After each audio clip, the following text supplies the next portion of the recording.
সবাইকে এত বছর ভালো আছেন। আজকে 3-4 দিনে অনেক কুয়াশা করতেছে, তার মধ্যে আজকে আবার অনেক কুয়াশা।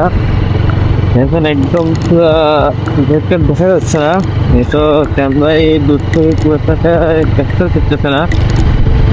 আজকে পরে মানুষজন একদম ওখান থেকে আছে সূর্যপুর দিয়া, যারা অনেকটা বয়স হয়েছে তাদের অবস্থা খুব খারাপ।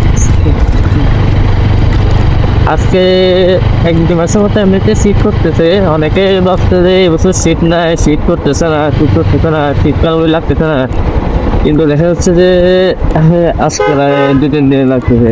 আজ সকাল সকাল আমি এক জায়গায় যাচ্ছি যে ঠান্ডার ভিতর, এখন বাজতেছে 9টা, কিন্তু ভালো দিকে কুয়াশা দেখেন, একদম পুরো মনে হচ্ছে যে সাড়ে যাচ্ছি, এরকম একটা অবস্থা।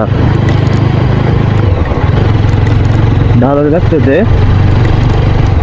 শীতকালে সবসময় আপনি গ্যাস এবং খাদ্যের ব্যবস্থা গাড়ি চালানো আসলে ঠিক না, কারণ এই দুইটা থাকলে অন্তত কমফোর্ট লাগে, না হচ্ছে কি হতো একটু শীত লাগে।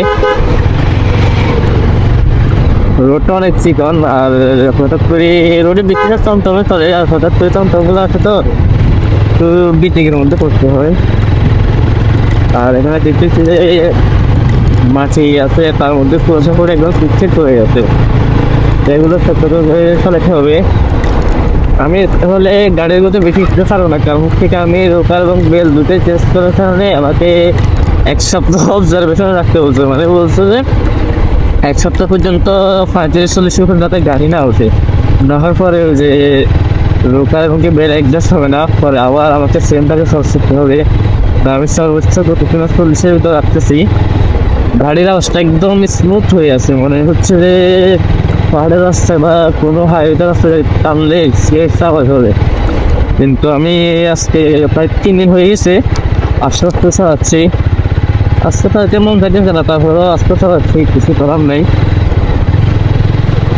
ভিডিওটা হয়তো অনেক সুন্দর আসতেছে। এই রাস্তাটা হচ্ছে কি চিপি ঢালাই করা, রাস্তাটা অনেক চওড়া, এখানে তারা তাদের একটা মজা লাগে। আর সবথেকে যে একটা রাস্তার মধ্যে জিনিস হচ্ছে এই যে এখানে হচ্ছে ড্রেনটা টোটাই দেখা যাচ্ছে না, হচ্ছে কি ড্রেন করতে উপর দিয়ে বড় বড় শেল দিয়ে রাখতো আর কি। এখন হচ্ছে কি ড্রেনটা করছে, এর মধ্যে আবার ছোট করে শেল দিয়ে দিতে, মানে ম্যাচিং করে, যাতে বোঝা না যায়, আমাকে পুরোটা রাস্তা ধরে চালানো যায়। দেখতে অনেক সুন্দর লাগতেছে, এটা খুব একটা ইউনিক আইডিয়া ভাই, খুব ঠান্ডা রে ভাই।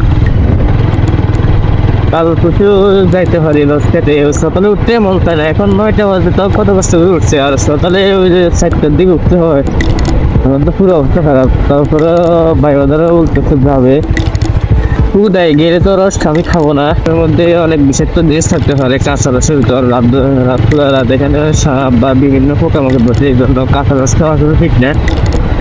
অনেকে রসে অনেক খরচ হয়েছে, আবার অনেকের কিছু হয় নাই, তাই কাঁচা রস না খাওয়াই ভালো, কারণ কাঁচাগুলো যখন আগুনে দেওয়া হবে তখন বিষাক্ত জিনিস থাকলে পুড়ে যাবে, নষ্ট হয়ে যাবে। কিন্তু আপনি যখন কাঁচা খাবেন তখন পুরো আপনার শরীরে আঘাত করবে। আশেপাশে মানুষজন তেমন একটা নাই।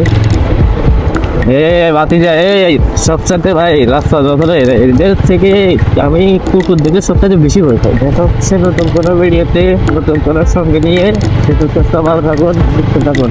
আল্লাহ হাফিজ।